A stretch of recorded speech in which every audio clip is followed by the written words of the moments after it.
This is a video just kind of going over the gear. This is the Storm Herald build. So this dagger you can see has really low physical damage, but high crit, high attack speed, and high spell damage. That's basically what you want. The physical damage doesn't really matter. Only really the crit, the attack speed, and spell damage. Next we got the Alpha Howl. That's good because you get the extra 2 levels to auras and the reduced mana reserved for your auras, so that's always nice. I have my setup as reduced mana, of course, haste, clarity, and discipline. For a shield, you're doing like an EB life build, so you want to go max life and basically as much energy shield possible. Other good things to have is, whatever resistances you may need. You could, I'm also trying to get mana regen and, crit if that's possible. Either one is good. Even like another resistance would be good. Another type of shield you can go for is, more of like an armor, or if you want to get more evasion, you can go evasion, energy shield, armor, energy shield, whatever you want. I just chose this one because of the 10% increased spell damage, and had high life and high energy shield. Your amulet's kind of going to be, it really can be whatever you want. Of course you want life. Spell damage, lightning damage is good. Mana regen's good. Energy shield's good. Resistances are good. Attack speed's good. And whatever you can find that kind of like will allow you to fill in the gaps, kind of get you maxed out in resistances. The Carcass Jack is probably the best offensive chess piece you can pick because of the 20% increased radius to area skills and increased area damage. That'll just help the stack effect of all of your storm calls. And another option you could do is lightning coil. A lightning coil is definitely what you want to do if you're gonna go for a hardcore version. For my links in this storm call, the order of the colors doesn't matter either. So storm call, spectral throw, reduced duration, GMP, power charge on crit, and cast on crit. This one is kind of, to me, like the biggest problem with this build is you basically need a 6-link for it to be, really effective, because the reduced duration greatly decreases the amount of time in between the strikes. So instead of having a lot of burst damage and kind of leaving yourself vulnerable for a long time, the reduced duration cuts that drastically. So you get more of a constant and faster attacks with that. For my ring, I use the Thief's Torment. This is great because it synergizes so well with Spectral Throw. You're getting constant life and mana back, so it allows you to take a lot of the it basically allows this build to bypass a lot of the leech problems that it could possibly have. That was probably my biggest issue at first, especially leveling up with this, is I just couldn't maintain the attacks because it was just so much, and especially as a 6-link, it has a lot of mana multipliers, but it's going to hit multiple enemies going through any pack, so you really don't have to worry about your mana. Mana regen and clarity, of course you want that, but that's mainly for being able to keep up Arctic armor for the entire duration and not really have to worry about it going away. The 50% reduced effect on curses is great too. With this you can basically do temp chain maps and not really have to worry about it, and a lot of other curses you don't really have to worry too much, and the 15 quantity is always nice. So this is the big part of this build. It has great synergy with Mind Over Matter too, because you're just constantly topped off, and you basically always have that line of defense for you. These gloves, again, high life resistances, high energy shield. I mean, pretty much the only thing that this pair of gloves is missing is this attack speed. And if you can, get a glove with, attack speed on it and still be able to max out all your resistances, that's fine too. You can do that. Um, the one thing about this build is a lot of crit builds use Malagaros. The problem is Malagaros is really like the one unique that'll help your DPS a lot, but you don't need it at all.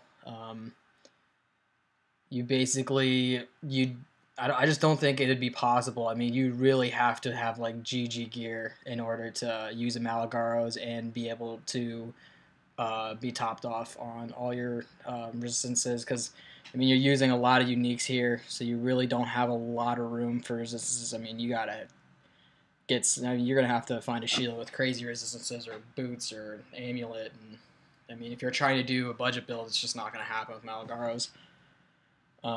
I mean, you could also do a rare 6-link and use Malagaros that way. But if you want to do this type of setup, there's no way you're going to do it. Doriani's, I used to not have a Doriani's. I just got this.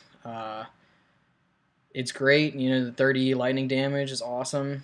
The lightning damage leeches life. It's just, one other thing to tack on to help you out. And the 10% shock during Flask effect is great too. That's always nice. So, oh yeah, and that's just for, just keeping that socket there. Can briefly go over my flasks. I'm using a seething, just for that instant, removes bleeding.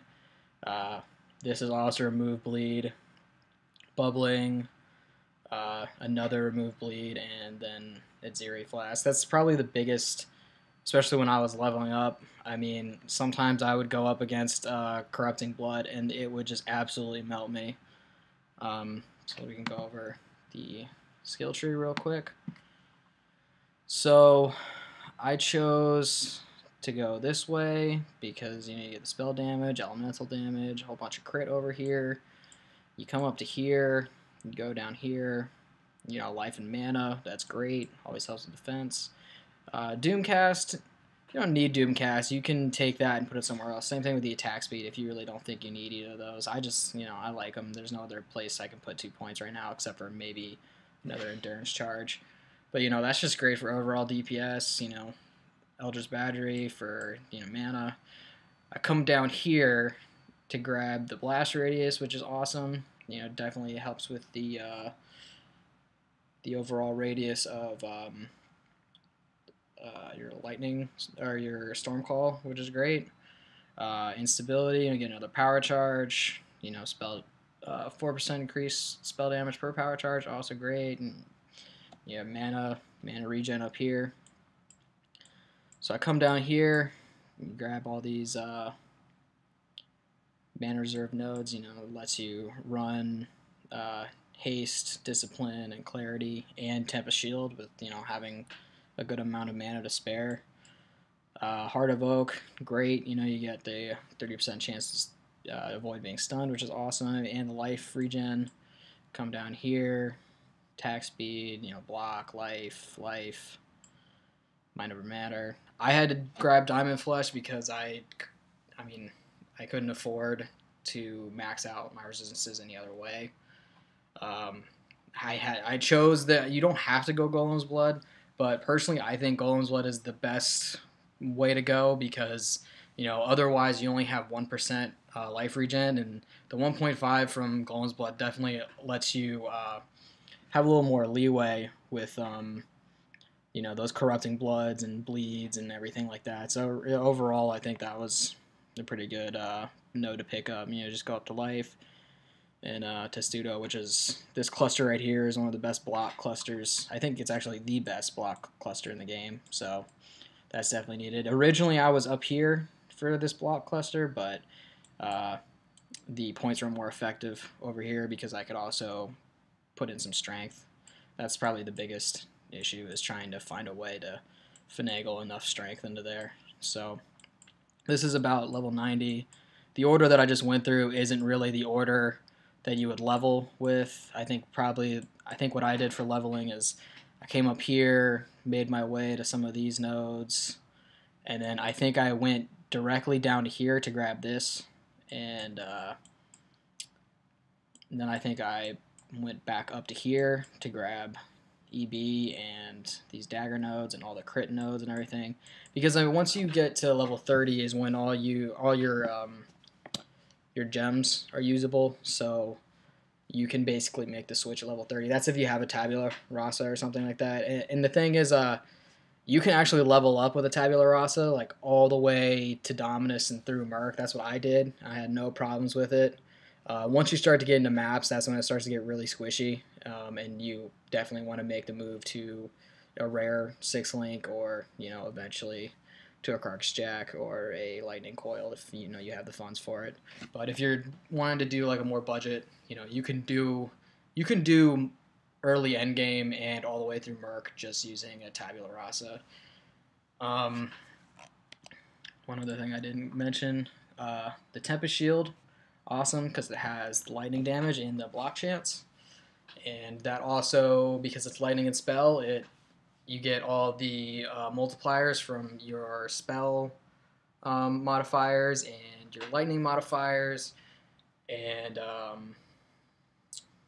that's just nice to have. I have it hooked up to reduce mana and blind. That's the great thing, is when you block and you deal the lightning damage, it can also trigger. So that can trigger blind. You can also use added chaos, added lightning. Those are both two really good ones. Added cold if you want to get a little bit of like slow in there besides the Arctic armor.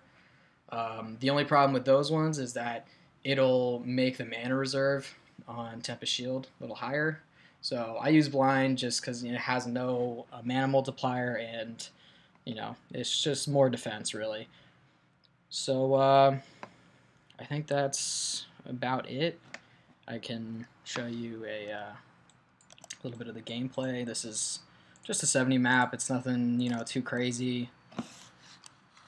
Just something easy to kind of show it. And then my next video I will do I'll do a 75 map. I don't have any shipyards or anything like that to show. I could maybe do an academy or something like that, but we'll stick to easy. We'll do like a bazaar map, just to show that the build can handle end game stuff.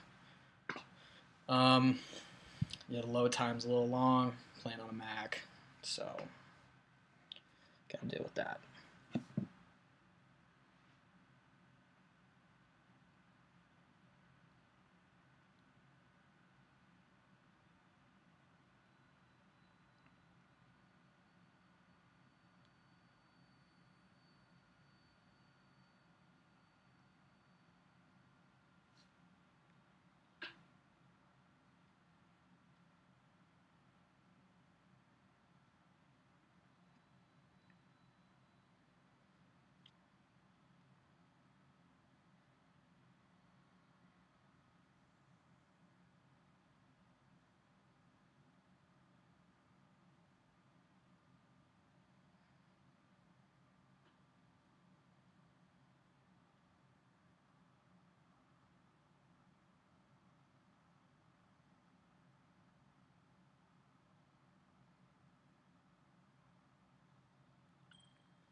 Alright, let's get into this.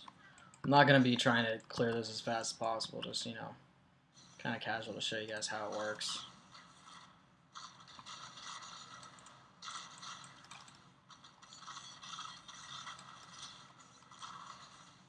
You see, I'm not hardly taking any damage.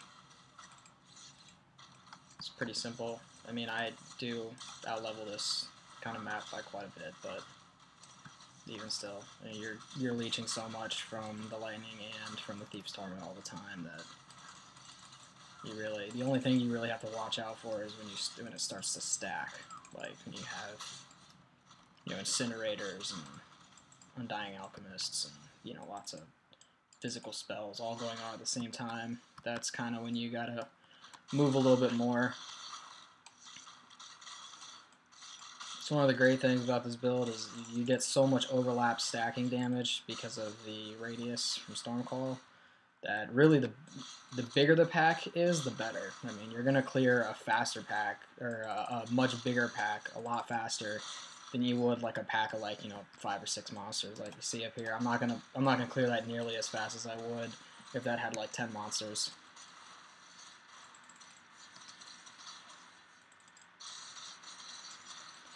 My single target, I forgot to mention this before, is Flame Surge. For a long time I used Ethel Knives. I made the switch to Flame Surge because my dagger has fire damage, so every enemy I hit is constantly burning, so I always, because of the multiplier that Flame Surge has, I'm basically always getting the extra 50% to burning damage, so it's a little more effective right now just because of my dagger. If I didn't have the flame damage, I would be using Ethel Knives. So there's a lot of things you can do for your single target, but I think Ethel Knives or Flame Surge is probably the best bet.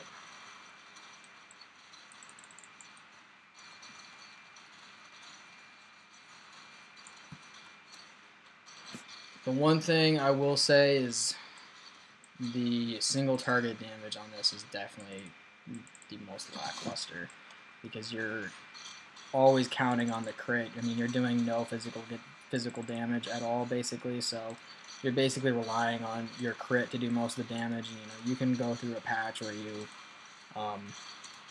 just don't get that many crits, and it might take a little longer to kill some mobs, even if it's a white mob.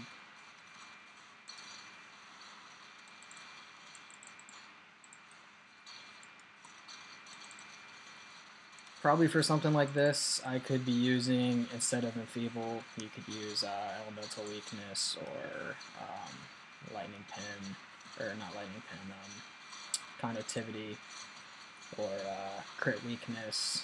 Any of those would be good. Another defensive curse that would be great to use is Temp Chains, where you have enough evasion and block and things like that. So I just like Enfeeble for the less damage.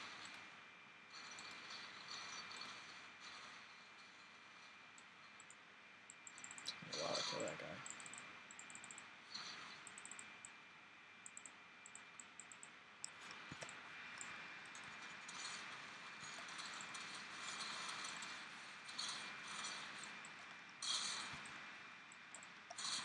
I'll do another video where I'll show you how the build works without reduced duration. It's just not the same at all. It's so clunky and slow without it. And even though you could use increased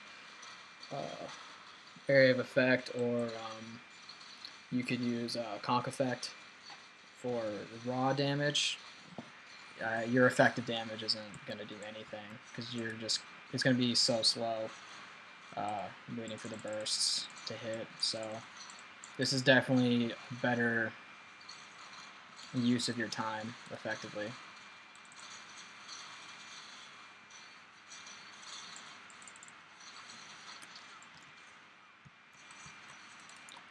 Another thing you should always watch out for with this build, Corrupting Blood, of course, which is the reason why I have, I think, 3 Bleed Flasks. But you also gotta watch out for Lightning Thorns. Those things will shred you. I haven't really noticed it as much anymore, just because of the leech that I have. But beforehand, especially the Promenade map. That map boss will absolutely shred you if you're not careful. So, it's another thing to watch out for. And Ellie Reflect mobs, like if a rare has Ellie Reflect aura, that's fine. You don't really have to worry about that unless they're around an enormous pack. But if this build can't do the map mod of Ellie Reflect, and you'll just absolutely rip yourself apart. So if you're trying to do hardcore, you gotta stay away from that.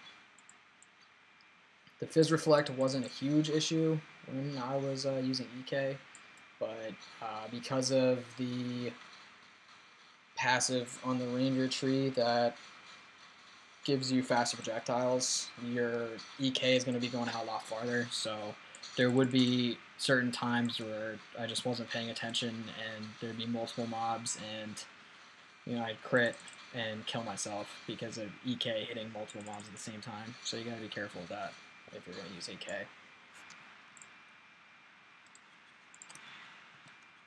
Oh, fully linked. Let's pray for a 6 link.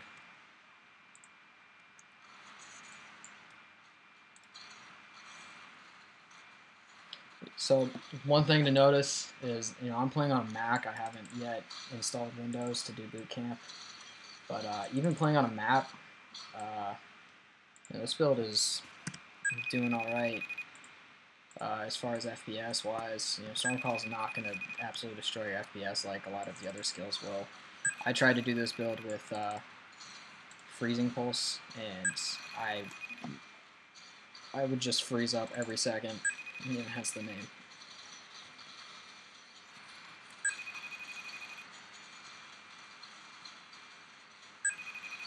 So yeah, you get resist elemental damage, might take a little longer. But it happens.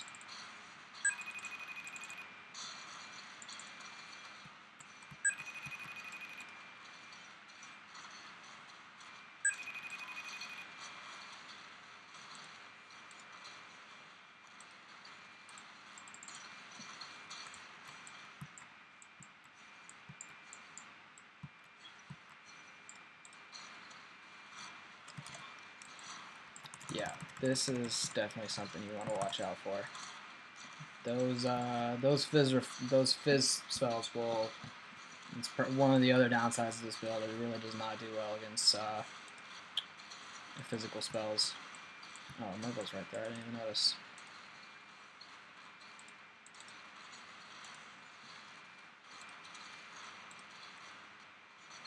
So yeah, and you can see that was, a pretty decent sized pack, and this thing shredded through it like it was nothing.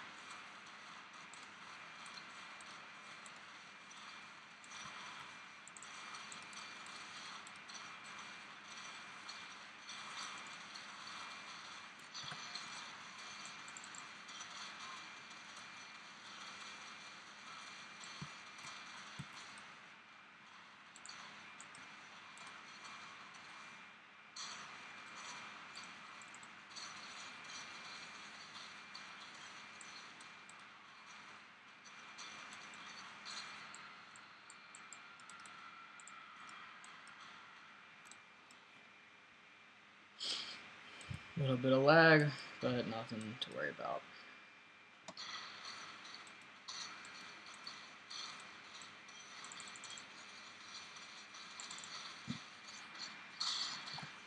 That's what the Zeri Flask is always good for, getting a little bit of that extra leech and damage out there real quick. So I'm not trying to have the items on the screen all cluttered.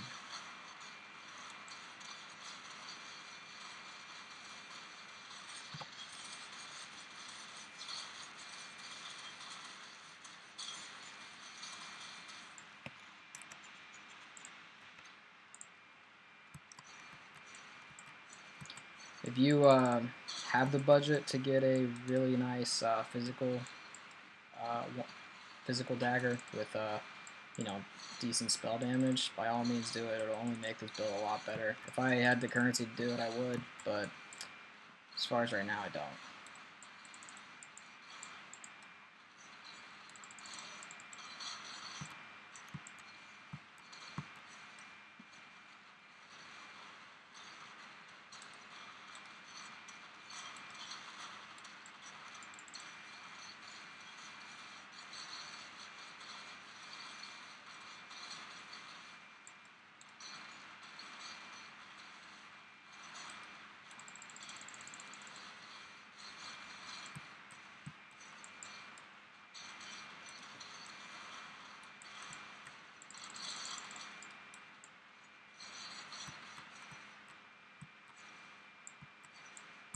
You can tell I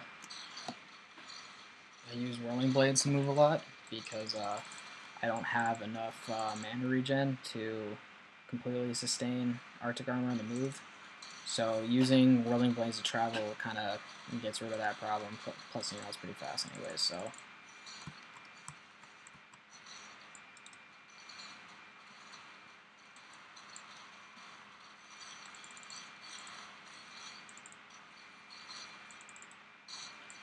yeah, this I like this build a lot. It's been a lot of fun to make, a lot of fun to play.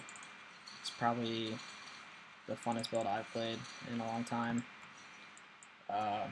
You know, its damage definitely isn't, you know, amazing. It's not like game breaking or anything, but you know, it's pretty good. You know, you can melt big packs really quickly, and it doesn't really take too long to do maps in general, and it doesn't have problems with a lot of bosses. So I hope you guys enjoyed it. I'll make another video showing a high-level map, and I'll also make another video showing reduced duration versus, you know, something like comp effect, just to, you know, make the point that reduced duration is what you want. So yeah, thanks for watching, guys. Watch my other videos.